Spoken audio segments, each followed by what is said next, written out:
যেমনটা আপনাদের বলছিলাম আর মাত্র কয়েক মাস আর তারপরেই ২৬-এর বিধানসভা নির্বাচন। আর বিধানসভা নির্বাচনের মধ্যে বছরের শুরু থেকে আজ দ্বিতীয় দিনেই শাসক বিরোধী ময়দানে মালদার ছবি দেখাচ্ছি। মালদাতে চাঁচলে শুভেন্দু অধিকারীর সভা।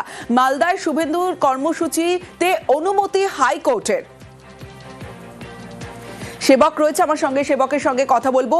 মালদা চাঁচলে শুভেন্দু অধিকারী সভা এবং শেষ মুহূর্তের প্রস্তুতির কি ছবি, কারণ হাইকোর্টের অনুমতি রয়েছে এবং একাধিক শর্ত রয়েছে।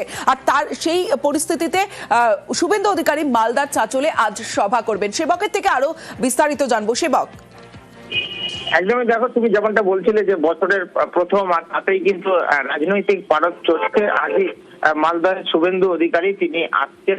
শুভেন্দু অধিকারী আজকে সভা করবেন মালদার চাঁচলের কলমবাগান এলাকায়, এবং এই কলমবাগান এলাকায় সভা নিয়ে কিন্তু প্রথমে জটিলতা তৈরি হয়, কারণ পুলিশের তরফ থেকে আপত্তি তোলা হয়েছিল। সেক্ষেত্রে বিজেপি উচ্চ আদালতের দ্বারস্থ হয়, তারপরেই শর্ত সাপেক্ষে এই অনুমতি দিয়েছে আজকের সভার উচ্চ আদালত। সেখানে দুপুর ১টা থেকে ৩টার মধ্যে সভা করতে হবে। বিরোধী দলনেতাকে ৯,০০০ সর্বাধিক জমায়েত করা যাবে, এমনটাই আদালতের নির্দেশে বলা হয়েছে।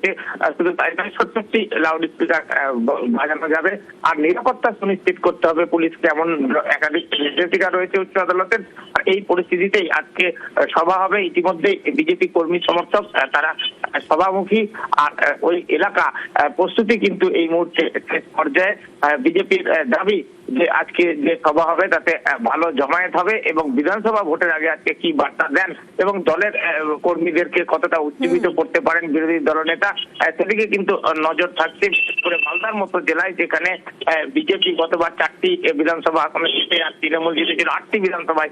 এছাড়া আবহে এই জেলায় ভোটের যে চালচিত্র, তাতে নতুন কোনো বদল আসবে কিনা, বা শাসক বিরোধী কারা ভালো নিজেদের অনুকূলে ফল আনতে পারবে, সবটাই দেখার, এবং সেক্ষেত্রে আজকের সভা কিন্তু গুরুত্বপূর্ণ। বেশ।